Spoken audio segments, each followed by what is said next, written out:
Bienvenue dans cette nouvelle vidéo de formation. On va parler du premier concept qu'on va voir aujourd'hui qui est très simple alors qu'il ne va pas forcément être un concept de trading en lui-même. Enfin si, ça peut l'être, mais ça va vraiment vous permettre de vous aiguiller et de, une fois de plus, essayer d'avoir le bon biais, même si bon, en soi, on a déjà vu tout ça avec le state delivery, mais je vais vous donner une piste de réflexion. Alors, c'est pas la stratégie la plus complète, mais c'est une stratégie qui est très simple à mettre en place et qui va vous permettre justement de capturer des trades avec 2, 3 de risk reward. Par exemple, je ferai un module, je pense, sur la gestion du risque pour vous expliquer rapidement quelques petites choses. Sinon, je vous mettrai des vidéos que j'ai pu faire justement au niveau de la gestion du risque. Mais là, aujourd'hui, déjà, on va reparler technique et là, on va rentrer un petit peu dans la partie pratique. Alors, aujourd'hui, on parle du concept IRL-ERL. Alors, qu'est-ce qu'une IRL? Qu'est-ce qu'une IRL? Une ERL. Alors, une IRL, ici, c'est une Internal Range Liquidity. OK? ERL, c'est External Range Liquidity. Donc, c'est assez simple. Je vais vous expliquer tout ça sur le graphique. Alors, Internal Range Liquidity.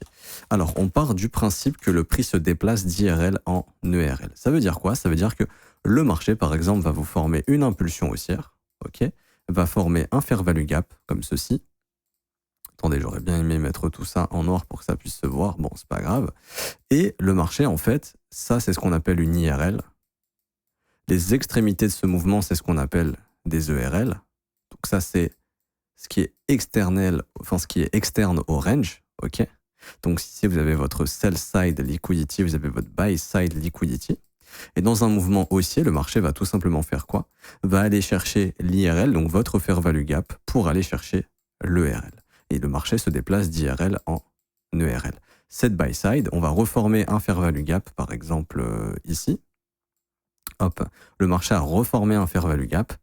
Il va revenir dans ce qu'on appelle l'IRL, qui est votre fair value gap, donc ce qui est la liquidité interne au range. On vient chercher ce fair value gap et ensuite on va aller chercher cette nouvelle ERL. C'est comme ça que le marché va se déplacer d'IRL en ERL. Par exemple, si je vous prends le Bitcoin ici, attendez, on va supprimer tout ça. Hop, je vous prends le Bitcoin sur une échelle de prix mensuelle. Si vous observez bien, le marché fait quoi? Va former un pump, comme ceci. Donc là, on va avoir un fair value gap, comme ceci. Tac. On a un fair value gap. On a donc ici un retour dans le fair value gap. Et ici, on va avoir le prix qui va continuer de monter. Ensuite, le prix ici forme un nouveau fair value gap. Quel est notre ERL? L'ERL, c'est ça. Le marché vient chercher l'ERL, revient chercher le fair value gap encore une fois, et va chercher une nouvelle ERL. Le marché forme un fair value gap qui est ici un breakaway gap. Le marché forme encore un fair value gap qui est ici un breakaway gap. Le marché forme ici un nouveau fair value gap. Notre IRL, c'est ça. Notre ERL, c'est quoi? C'est tout simplement ça. L'objectif du prix, une fois que le marché est revenu dans l'IRL, donc c'est ici notre fair value gap, aller chercher une nouvelle ERL. Exactement ici, on a un fair value gap, le marché se déplace d'IRL en ERL, on va chercher une petite mèche dans ce fair value gap, le ERL c'était ça, objectif du prix, aller chercher l'ERL, c'est exactement ce qui a été fait. Par exemple, si Bitcoin décide de revenir, ici je vais vous mettre ça en noir pour que ça puisse bien se voir, si le prix ici, décide de revenir dans l'IRL, c'est-à-dire notre fair value gap mensuel, on part toujours du principe que l'objectif sera par la suite, imaginons même si on fait ça, d'aller chercher cette nouvelle ERL par la suite. Tant que cette IRL sera respectée, le marché aura pour objectif d'aller chercher cette ERL. Donc ça reprend en fait un petit peu le concept du state delivery. Mais derrière, on a un concept de trading. Ça va être de jouer en fonction des unités de temps, de trader en fonction des UT. Par exemple, vous allez avoir ici un fair value gap mensuel. Le setup est très simple, ça va être d'aller en échelle hebdomadaire ou en échelle daily, d'aller trouver simplement de la formation de fair value gap, par exemple en weekly ou en daily pour se positionner. Ok? Donc, par exemple, ici, je peux attendre que le marché vienne travailler ce fair value gap mensuel. À la base, tout ça, c'est le fair value gap mensuel.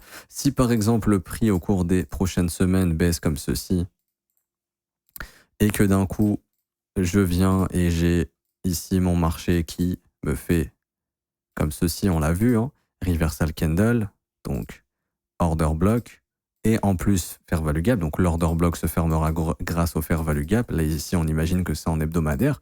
Je pourrais rentrer sur du concept IRL-ERL en swing, c'est-à-dire venir long ce fair value gap weekly qui sera donc mon IRL. Donc ici, je vais vous écrire un IRL en petit. Pour aller chercher une ERL, ça sera du coup le sommet de cette zone. Et du coup, on saura sur du long terme que l'objectif du prix, tant qu'il va maintenir les fair value gap weekly, sera de se diriger vers cette buy side liquidity, cette nouvelle ERL que le marché a formée. Et donc ici, je peux me positionner, je mets mon SL sur la première bougie qui forme mon fair value gap et qui sera du coup mon order block. Et ici, j'ai plusieurs possibilités. Soit je fais juste du 2 pour 1, c'est-à-dire que mon trade, ce sera ça. Ou alors, par exemple, ce que je peux faire à 2 pour 1, c'est sécuriser mon trade en prenant un TP, par exemple, de 40% et aller jouer mon TP final sur cette ERL. Ou ici, si je suis dans l'optique de faire de la continuation haussière, je peux TP 40% à 2 pour 1. Donc, je ferme 40% de la position. OK. Derrière, ce que je peux faire, c'est je mets mon SL à break-even. Si j'estime que le marché ne reviendra plus dans le fair value gap qu'il a été bossé, je mets mon SL à break-even. Ici, par exemple, je vais jusqu'à fermer 85% de la position parce que mon objectif a été atteint et je garde 15% parce que sait-on jamais, le marché peut continuer de monter et j'essaierai de vendre ces 15% beaucoup plus haut pour avoir une position swing qui tourne et qui continue de me faire gagner de l'argent.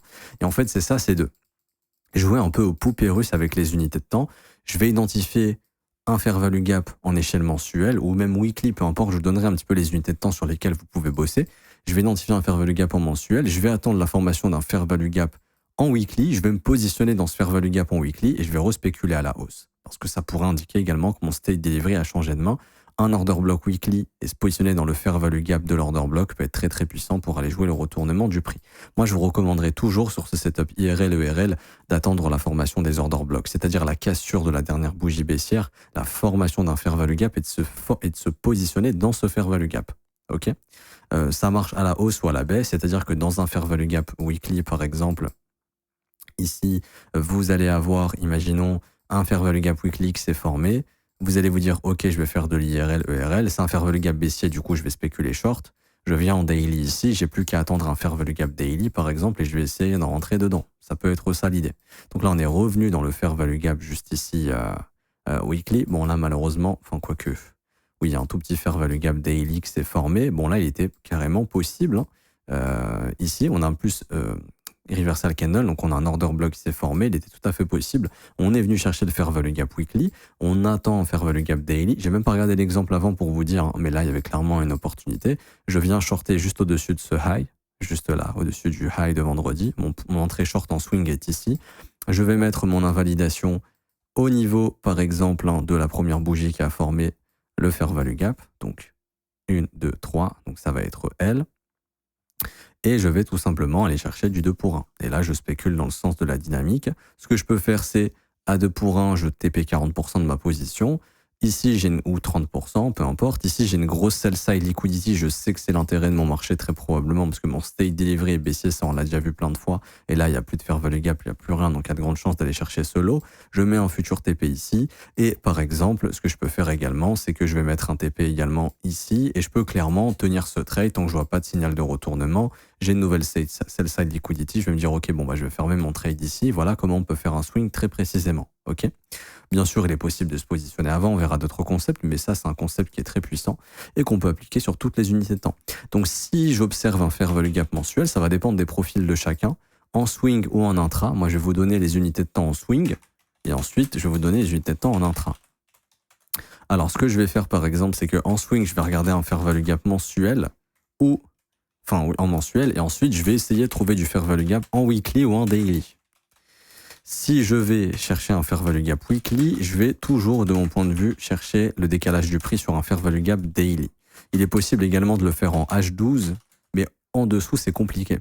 Ensuite, un fair value gap daily, on va passer en unité de temps H1 ou H4, et là, on va trouver du fair value gap en H1 ou en H4. Sur un fair value gap, par exemple H4, je vais attendre la formation d'un fair value gap H1 ou M15. OK. Sur un fair value gap H1, je peux même diminuer. Et donc là, on va plutôt passer sur de l'intraday. Donc là, ça sera du swing. Et là, on va passer sur de l'intra. Sur un fair value gap en H1, je vais plutôt chercher à me positionner sur du M15, voire du M5. OK. Et là, on va être vraiment sur de l'intra beaucoup plus poussé. Mais sur un fair value gap M15, je vais attendre un fair value gap, par exemple M5. OK. Donc ça, c'est les unités de temps que vous pouvez trouver en intra. Et en swing, je vais attendre que ça se mette à jour. Et ce qu'il faut comprendre, c'est que Ce setup s'applique à toutes les unités de temps. Il faut juste à chaque fois jouer les poupées russes. Si je travaille en mensuel, je ne vais pas attendre un fair value gap 1 minute, je vais attendre un fair value gap weekly ou daily. Si je travaille en weekly, je vais attendre un fair value gap daily en H12, etc., etc. Par exemple, alors je ne sais pas si on peut trouver un exemple récent sur le Bitcoin, sur l'unité de temps H1. Moi, c'est un setup que j'aime bien utiliser en swing. Là, par exemple, sur du H1, on peut voir que mon prix ici baisse en fair value gap baissier. J'ai aucun fair value gap haussier. J'ai une prise de liquidité hier juste ici. Je suis dans du fair value gap ici baissier. On voit que tout ça là, c'est du fair value gap baissier. Le marché vient travailler ce fair value gap baissier. Je descends unité de temps, donc H1, enfin en H1, on peut aller voir en M15 ou en 5 minutes. Juste là, alors là, j'ai mon fair value gap qui pour le coup est un breakaway gap. Est-ce qu'en M5, j'ai eu quelque chose juste ici? Là, ce fair value gap est resté ouvert. Ici, c'était sur ce fair value gap, mais malheureusement, le prix n'est pas venu repricer. Mais par exemple, en M15, si on avait... Ici, en fait, il aurait fallu poser notre ordre comme ça. Poser notre ordre. Alors, des fois, vous ne serez pas fil parce que le marché est un peu relou et qui fait des breakaway gaps, ça c'est le jeu. Mais là, il était tout à fait possible. Si jamais le marché... Je vous donne juste un exemple récent. Là, vous pouvez vous amuser à backtester tout ça. Mais là, par exemple, si je voulais juste aller chercher du 2 pour 1, alors moi, c'est ce que je vous recommande dans l'intraday. C'est à 2 pour 1 de sécuriser au moins 70-80% de la position et de laisser tourner un petit peu si le marché suit son flux baissier. Là, pour moi, c'est pas forcément un trade à déclencher. Il faut que le marché revienne vite dans le fair value gap. Mais si on avait juste une petite mèche comme ça qui revient dans le fair value gap, vous auriez été fil pour jouer ensuite le 2 pour 1 sans trop de problèmes.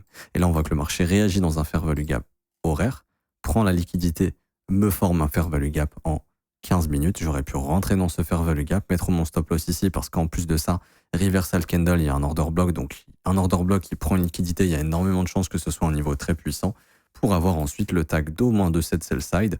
Mais ensuite, on voit que le marché push et va bien chercher le 2 pour 1 ici. Donc, par exemple, quel serait le setup aujourd'hui? Alors bon, là, il n'y a pas trop de fair value gap ici en H1, donc il n'y a pas grand-chose à faire. Mais pour quelqu'un qui veut spéculer long, par exemple, aujourd'hui, on a ici un fair value gap en H1 que le marché peut décider de venir chercher. En plus de ça, ça c'est quoi? C'est le plus bas de la veille. Attendez, je vous mets ça en couleur comme ceci. C'est le fair value gap haussier. Ça ici, ce qu'on a là, c'est ce qu'on appelle le previous daily low. Donc on sait que c'est un niveau qui est intéressant à chasser si jamais on veut prendre le contre-pied. Je mets ma petite alerte, juste là, vous voyez, moi je l'ai déjà. Et là en H1, on va aller en M15 et en M15, il y a juste à attendre un displacement. Et du coup, si aujourd'hui le prix vient et il nous fait tac, tac, tac, tac, tac, tac, et hop, réaction. Ici avec un beau fair value gap, reversal candle, encore mieux, avec un bon order block. Ici, on peut noter OB+. On aura prise de liquidité, previous daily low, dans un fair value gap H1, avec la validation d'un order block. Il est tout à fait possible de rentrer long à l'entrée du fair value gap, de mettre un SL au niveau du plus bas qui a formé le fair value gap, au niveau du plus bas de l'order block, c'est la même chose, et derrière d'aller chercher son 2 pour 1, au minimum. Et ensuite, rien ne nous empêche, bien sûr, de là, on voit qu'il y a une belle buy-side liquidity. À 2 pour 1, je sécurise 40-50% de la position. Et ensuite, je vais me faire cette buy-side liquidity. Je remets un TP. Et puis, pourquoi pas, si jamais le marché a envie d'aller même plus haut, cette buy-side deviendra un futur TP éventuellement. Et pourquoi pas même cette buy-side. Peut-être que là, vous allez capturer un dip. Mais le but, c'est de très vite sécuriser son trade à 2 pour 1, soit de faire juste du 2 pour 1. Et au début, c'est ce que je vous recommande. Et après, quand vous allez apprendre à manager vos trades, vous allez même essayer de tirer les TP un petit peu plus haut, essayer de gratter un petit peu plus de rendement si possible. Ok. Je ferai une partie sur le mentorship, sur la gestion du risque. Mais voici comment cette stratégie très simple, juste avec la lecture de fair value gap et en diminuant les unités de temps, peut vous donner une idée de comment vous positionner. Toujours unité de temps supérieure, je vais en unité de temps inférieure, j'attends un signal. Et je vous recommande vraiment pas n'importe quel fair value gap, mais vraiment des reversal candle plus fair value gap, ce qui va vous former des order blocks. Ça fonctionne à l'achat et à la vente. Fair value gap bearish, je cherche du short sur une unité de temps plus petite. Fair value gap bullish, je cherche du long sur une unité de temps plus petite. Également, vous pouvez rajouter le concept de state delivery. Là, par exemple, on voit que sur le Bitcoin, le state delivery est baissier. Pourquoi? Parce qu'on voit Bitcoin qui n'a plus respecté son dernier fair value gap haussier, celui qui était venu nous chercher cette buy side liquidity, et on voit qu'il est en train de répondre à des fair value gap baissiers. Là, on a deux gros fair value gap. On peut voir qu'on est revenu dans cette zone de fair value gap et que ça opère un rejet. IRL, ERL, on a formé une ERL ici, une ERL, on est revenu repricer l'IRL, il y a énormément de chances que Bitcoin se dirige vers cette ERL. C'est pour ça que là, si mon biais est baissier en daily, je veux plutôt aller favoriser tout simplement les retours dans les fair value gap H4 ou H1. Donc là, vous voyez, fair value gap H4, et c'était également du fair value gap H1, et je vais plutôt spéculer en short, donc c'était du coup le short à trouver dans le fameux fair value gap M15. Malheureusement, le marché n'y est pas revenu. Des fois, ça arrive, mais là, ça aurait pu être une très bonne opportunité.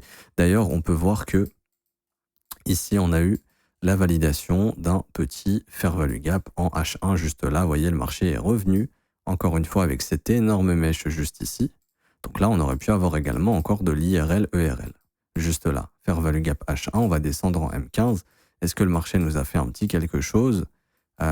Ici, immediate rebalance, reversal candle, ok. Non, là, il n'y a pas de fair value gap, on attend. Est-ce qu'en M5, on peut des fois descendre un peu en M5? Ici, ouais, petite immediate rebalance. Là, c'est un peu chiant. Bitcoin, en ce moment, il laissait faire value gap ouvert parce qu'il est, en fait, on a eu un mouvement de liquidation récent et c'est ce qui fait que les order books sont très fins. Donc, le prix décale très, très vite. Des fois, c'est des concepts ici que vous ne pourrez pas appliquer tout le temps. Bien sûr, il y a plein d'autres concepts. Hein. Ça pouvait clairement être un point d'entrée short pour quelqu'un qui suit. Ou tout simplement, possibilité de faire IRL, ERL différemment. En H4, vous aviez un fair value gap baissier qui a rejeté le prix. On descend en H1, on a un fair value gap baissier. Là, il était clairement possible pour quelqu'un de faire de l'IRL, ERL de cette manière. Ok. Là, j'ai essayé d'affiner encore plus, mais quelqu'un pouvait très bien chercher à se positionner comme ça. Hop, mettre le SL ou 1, 2, 3 bougies. Juste la fin. 1, 2, 3 bougies. Donc, mettre le SL ici. Et là, ça peut clairement être un short qui va tourner comme ça en 2 pour 1. Et là, ça peut être un swing qui est déclenché. Alors, bon, je suis pas très fan de ces fair value gap là, pour être honnête. Mais bon, en soi, ici, le marché est bien juste revenu pricer ce fair value gap. La dynamique est baissière. Le stay delivery est baissier. En théorie, le prix a des chances de baisser. Et là, on voit que notre 2 pour 1 serait sur cette sell side. On peut même aller s'offrir un 2,21. Il y a peu de chances que le prix se retourne juste là. Le prix viendra prendre les stops s'il vient ici. Là, ça pourrait être un swing qui tourne. Ok. Ça aussi, c'est possible. Donc, toujours unité de temps supérieure. J'identifie ma zone, je passe en unité de temps inférieure. J'identifie ma zone et ensuite, je me positionne dans cette zone-là. Je mets mon SL au-dessus, tout simplement. Enfin, au-dessus, au niveau du fair value gap, enfin, de la première bougie qui a formé le fair value gap. Et ensuite, je vais chercher mon 2 pour 1. Je vous donne un dernier exemple, ok, sur le Bitcoin que j'avais partagé à l'époque. On avait ici notre fair value gap mensuel haussier, comme ceci. Et je m'arrêterai ici pour aujourd'hui. On va en daily, juste là. Regardez, on vient chercher le fair value gap mensuel. Regardez ce que nous fait le prix. Hop, reversal candle. Donc, order block parce que derrière, on a quoi? On a un beau fair value gap. Donc là, il est tout à fait possible de venir se positionner dans le fair value gap. Soit on rentre immédiatement à l'entrée du fair value gap.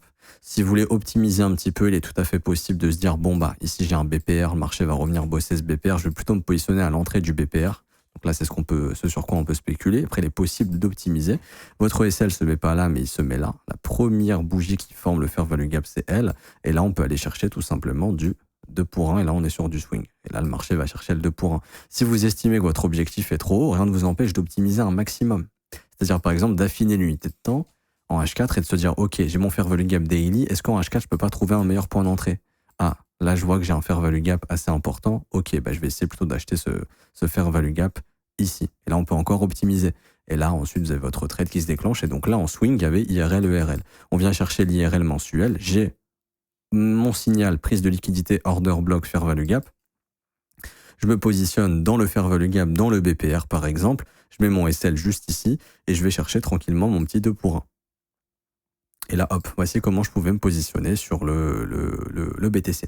Là, par exemple, j'ai reversal candle, mon billet a changé, j'ai un fair value gap baissier. Est-ce qu'ici, j'avais pas de l'IRL, ERL? Donc là, je suis sur du daily, donc je m'autorise à aller en H4 ou en H1 pour trouver un signal. Le marché revient, honnêtement, je sais pas, je me rappelle plus de ce qui s'est passé ici, je sais pas si le marché a donné un signal intéressant ou non. On est revenu repricer le fair value gap daily, hop, qui s'était formé juste là. Je viens, j'ai un premier fair value gap là qui reste ouvert.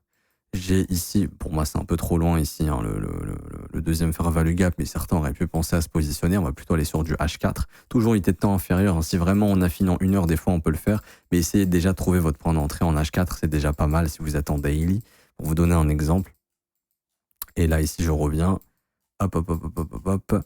Là on a le fair value gap H4. Il était tout à fait possible hein, de rentrer dans ce fair value gap H4, par exemple. Donc peut-être sur le seuil médian, imaginons, on va mettre le SL juste ici, là. On pouvait mettre sur le dernier sommet aussi, c'est pas impossible. Hein. Des fois, par exemple, là, peut se dire que c'est pas un SL optimisé. Là, je mets mon SL, je me fais sortir. Ok. Là, si je mets mon SL sur le dernier sommet, c'est un peu mieux. Des fois, n'hésitez pas, si vous avez un sommet ici qui a formé l'order block, ça peut être con de mettre son stop dans l'order block. L'idée, c'est de mettre son stop au niveau du sommet de l'order block. Là, vous avez un order block, du coup, vous mettez votre stop pas dans l'order block, mais sur le sommet de l'order block, parce que c'est ce niveau qui va être protégé. Et donc ici, vous avez votre setup IRL, ERL éventuellement. Ok. Donc là, on peut capturer du 2 pour 1, peut-être même un peu plus derrière. Et après, il est possible encore de continuer de faire ça, c'est-à-dire de trouver des unités de temps. Là, je vois un fair value gap en H4, par exemple. Bah, je peux attendre d'aller en H1, ici sur du swing. Hop, hop, hop. Et je vous dis, c'est le concept le plus simple. Après, on va rentrer dans des concepts beaucoup plus durs, vous inquiétez pas. Ça va plus vous parler, je pense. Et la dernière petit exemple, ici, on a le fair value gap H4. Hop, le marché fait un énorme décalage. Là, je peux rentrer dans le fair value gap, ici. Ok. Donc après, à voir si vous, en termes de risk reward, ça vous correspond ou pas. Mais là, j'ai mon fair value gap H4 et j'ai un gros décalage. Donc là, je sais que mon marché a très bien réagi. Je vais plutôt spéculer short, encore une fois. Le state delivery est baissier. Là, si je rentre direct dans le fair value gap, moi, par exemple, ça, je suis honnête, c'est pas un trade que j'aurais pris personnellement, parce que là, il fallait faire ça. Ok. Ou même ça. Mais bon, en soi, ça a fonctionné. On voit que ça a marché quand même. Mais honnêtement, moi, je l'aurais pas pris. Je suis pas fan de ce que peut offrir le trade. Ou quand je dis que je l'aurais pas pris, c'est que je l'aurais optimisé. J'aurais essayé par exemple de rentrer sur le seuil médian pour essayer d'avoir un risk reward qui atteint les deux beaucoup plus rapidement. Là en soi, ça n'a pas été le cas. Mais le setup a quand même fonctionné. C'était quand même un point d'entrée intéressant pour jouer. Le suivi du flux, ça combine state delivery et les unités de temps pour pouvoir jongler. Moi, j'estime que c'est un setup qui est très très puissant. Même sur de la continuation, on peut prendre sur des fair value gap H1, vous trouvez un fair value gap M5, tout à fait possible de se positionner, il n'y a pas de souci. Ça fonctionne très très très très bien. Ok. Donc même sur, par exemple, je sais pas moi, je vous ai déjà montré là, j'ai pas forcément d'autres exemples, mais vous allez avoir un prix, et je vous donne le dernier exemple ici, un prix qui monte comme ça, c'est un fair value gap H1. Chaque fois, ils me mettent cet outil, c'est chiant. Hop. Ici, on spécule sur un fair value gap H1. Comme ici, bullish. Ici, le marché vient dans ce fair value gap H1. Vous mettez en M5. Par exemple, si là, il y a un order block M5, tout à fait possible de rentrer sur l'order block M5. C'est-à-dire que là, vous avez en M5 cette fois-ci, hop, je vais mettre ça en plus petit. Tac, tac, tac, tac. Petit reversal candle, petit fair value gap. Hop, tout à fait possible d'aller juste capturer son 2 pour 1 en intra. C'est-à-dire que là, ça, c'est le fair value gap horaire. Là, j'ai mon fair value gap M5. Je vais venir long le fair value gap M5. Je vais mettre mon SL ici. Et je vais juste aller chercher un 2 pour 1 ou mon high précédent. Vous voyez? Et là, en fait, vous pouvez faire de la continuation très rapidement comme ça. Ça, c'est très, très bien en intraday. Moi, j'aime beaucoup observer ça sur le prix et des fois, ça m'arrive aussi de trader ce concept très simple qui fonctionne très, très bien. Par exemple, ici en H1, je suis quasiment sûr qu'on peut trouver quelque chose en M5 juste ici. Et là, il y a moyen de capturer son petit 2 pour 1. OK? Si vous avez un biais bullish, c'est ça. Si vous avez un biais bullish, fair value gap en H1, ici en M5, est-ce que j'ai quelque chose? Probablement sur cette prise de liquidité, est-ce qu'il y avait moyen de rentrer? Peut-être. Là, je peux pas regarder le prix, parce que sinon, là, je sais pas exactement où est-ce qu'on est. On est sur du 14 novembre 10h. On va pouvoir essayer de regarder tout ça. 14 novembre 10h. C'est un peu ça le problème de TradingView, c'est qu'il ne remet pas au même endroit. Et là, je suis en 5 minutes. On va essayer de trouver. Après, je vous laisse backtester, bien évidemment. Backtester, impliquez pas bêtement ce que je suis en train de vous dire. Malheureusement, voilà, il veut pas me charger la data supplémentaire. Des fois, ça arrive. Mais voilà un petit peu comment vous pouvez bosser sur ce setup. Vous identifiez vos zones. Vous identifiez également des order blocks. Par exemple, un order block H1. Après une prise de liquidité, vous rentrez soit dans l'order block H1. Par exemple, si c'était un fair value gap daily. Si votre order block H1, il n'y avait pas de fair value gap daily, vous localisez votre order block H1 et votre fair value gap H1 et vous attendez en M5 une réaction du prix pour pouvoir rentrer et faire du 2 pour 1 ou plus. Ok, c'est ça le setup tout simplement. Vous inquiétez pas, on va avoir d'autres concepts. C'est jusque là, c'est vraiment le concept le plus simple et qui nous servira par la suite. On se retrouve pour une prochaine vidéo de formation. À tout de suite ou à bientôt. Ciao, ciao.